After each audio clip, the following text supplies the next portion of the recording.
this Proud Boy, Ryan, who was sentenced today. What can you tell us about him, and can you confirm that he still believes the 2020 election was stolen? That's right. His name's Joshua Pruitt. He's a 40-year-old. He was actually a D.C. bartender at a bar here in D.C. For a while, and has sort of been now kicked out of that community, after his arrest. He spent the last several months behind bars because of a pretrial release violation. But in court today, he indeed did say that he still continues to believe the election was stolen. And I caught up with his lawyer afterwards, who explained that it's pretty tough to convinced Mr. Pruitt that this was not the case, if you want to take a listen. Do you attempt to disabuse him of that notion that the election was stolen, or is it just a hopeless battle at this point? We've had many conversations about it, and Mr. Pruitt is firm in his belief. No convincing him. Mr. Pruitt is firm in his belief. Okay. It's something I've been fascinated with, this idea of these defendants coming in and saying whether or not they still believe in these election lies, because, of course, in this case, you have an instance of a defendant who's going to throw away years of his life because he believed this lie. And if he didn't actually think it was true, that's something that's tough to swallow. There have been some defendants who have switched courses and said, yes, I actually was tricked. I was fooled. I fell for these ridiculous lies. But in this case, Mr. Pruitt seems to be sticking with it there, Alex.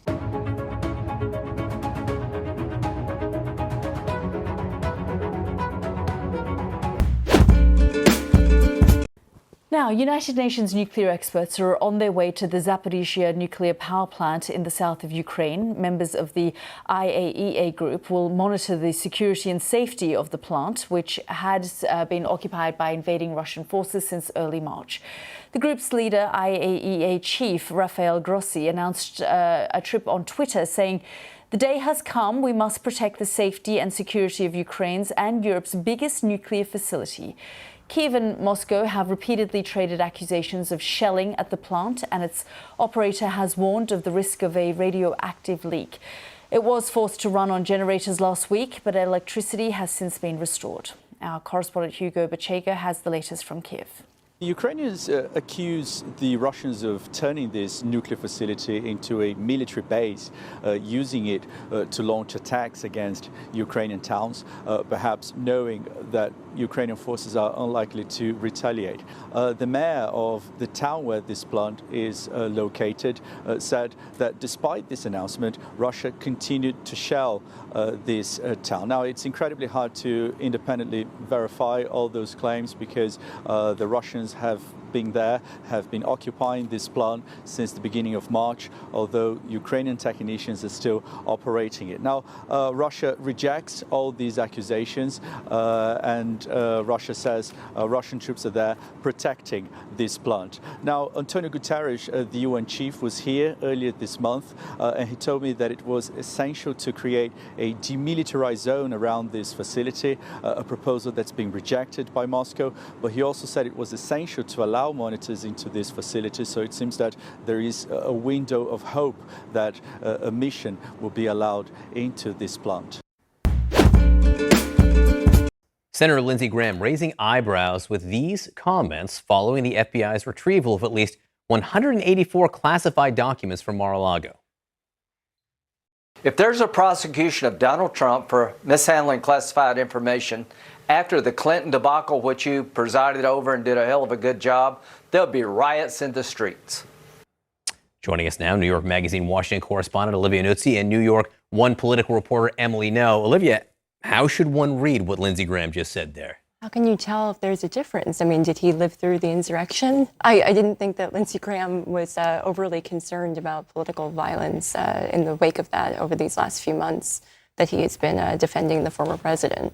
I think, it's an attempt to fearmonger, and it's not all that surprising given how Lindsey Graham has kind of done everything and said anything that he could think of to try and support the former president. But it's as if the insurrection did not happen, to say that as if something like that has never happened before, and it would be completely unprecedented for the former president's supporters to do that. It sounds pretty ridiculous. Emily? I do hope that Senator Graham understands the weight of his words. He seems to be simultaneously indicating that he believes the former president, to be above the law, but also potentially inciting violence. And this is the same Lindsey Graham who, the day after there was rioting in the streets, an insurrection at the Capitol on January 6th, said, "Count me out, enough is enough." But also the same Lindsey Graham who is trying to resist the grand jury probe into potential election interference in Georgia by Donald Trump and his allies. So it seems that his fealty is fluid, but he does seem to be saying what conveniences him right now. And so, Sahil, you wrote about how Democrats see this as a big opportunity. Why are some Republicans taking this on now with the midterms approaching? Andrea, there's no master plan coming from the top of the Republican Party here. These ideas have come about organically as many of these Republican candidates campaign on tackling inflation by cutting government spending. And when asked to get specific, many of them invariably mention the need to cut spending on these retirement programs like Social Security and sometimes Medicare, just given how big a part of the federal budget they are. Let's put up a list of some of the prominent Republicans floating this. There's Blake Masters, a Senate nominee in Arizona who recently made waves by calling for privatization of Social Security. There's Ron Johnson, the senator from Wisconsin facing re-election, who's called for shifting Social Security from a mandatory program to a discretionary program. What does that mean? It means Congress would have to reauthorize it every year or the funding would go away. There's Rick Scott, who several months ago proposed a plan that would put all federal laws in the chopping block every 5 years unless Congress passes a law to continue them. Those programs would include Social Security.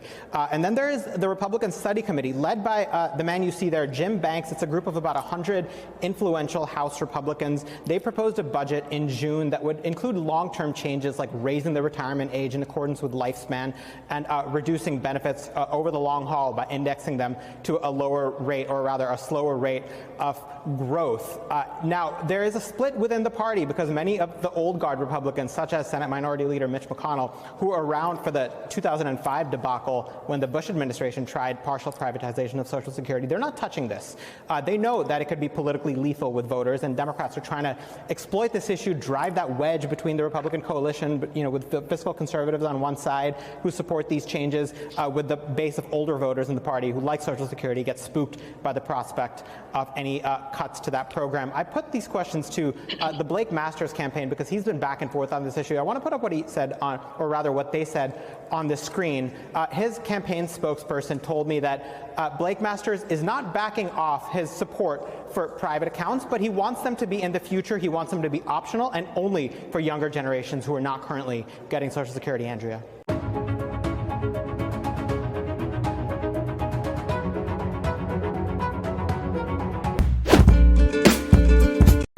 A Division I volleyball match at Brigham Young University turned really ugly when black players from Duke University endured racial slurs from at least one fan in the crowd. In a letter posted on Twitter, Rachel Richardson, a starter on Duke's volleyball team, wrote this: "In our match against Brigham Young University, my fellow African-American teammates and I were targeted and racially heckled throughout the entirety of the match. The slurs and comments grew into threats, which caused us to feel unsafe. Both the officials and BYU coaching staff were made aware of the incident during the game, but failed to take the necessary steps to stop the unacceptable behavior and create a safe environment. As a result, my teammates and I had to struggle just to get through the rest of the game." BYU officials have issued an apology and banned that one particular spectator that they identified from attending events at any of its venues. Joining me now is Marvin Richardson. He is the father of Duke University volleyball athlete Rachel Richardson.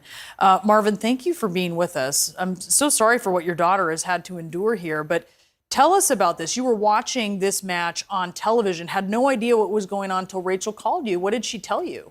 As you indicated, we were watching the match at our home here in Maryland, and during the game had no clue what was going on.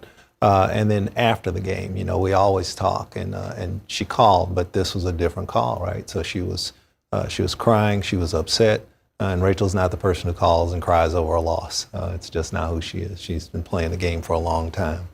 So we knew something was wrong. And then as she started to tell us what was going on and what had happened during the game, needless to say, first, anger, outrage, and then, just a real need to make sure that something was done to correct that were the things that kind of came across us. She was starting for this particular match. Correct. The sole African-American player who was On the floor at that on the time. floor at that time. There are a few other black players on the team as well that were enduring this. What were they? What was it like? Did she tell you what was happening? Well, you know, Rachel's very strong, very mentally tough, but she's 19 years old also. And I think during that time, you know, the one thing that as a competitor, you know, she just didn't want this to take her away from her game, right? To take her out of her game. So she, hearing this, you know, played through it and really had to just kind of, you know, struggle to focus on the game, you know. And so I think that, you know, when you start talking about what that does to an athlete and their ability to perform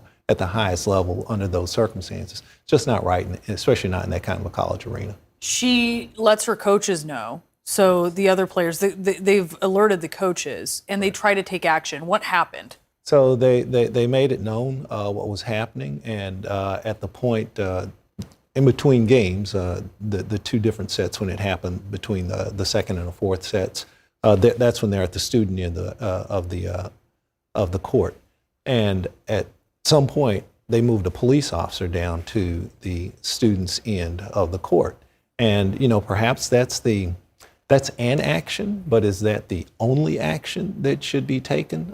I don't think so. You know, I've been at sporting events. We've been in volleyball for 30 years. I have 4 daughters that have played the game, 3 at the college level.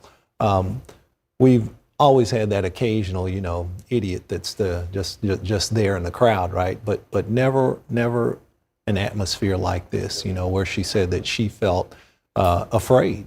And she felt like, you know, hey, this was just something that was hard. I don't know, but we need to find out. And it's not about Republicans or Democrats, and it's not about Dr. Fauci. It's about the American people. Now, they've been through hell, in part on the advice of Dr. Fauci. Maybe he was right, but maybe he was wrong. And in the last conversation I had with Dr. Fauci, with respect to whom I bear no ill will, he was in front of a committee. They only gave me 5 minutes. I asked him a simple question. What did we learn from the pandemic?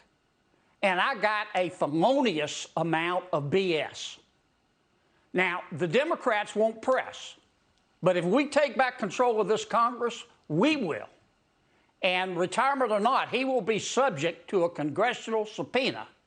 And the American people deserve answers. They have been through hell. And to say nothing of the fact that we may have to go through this sometime.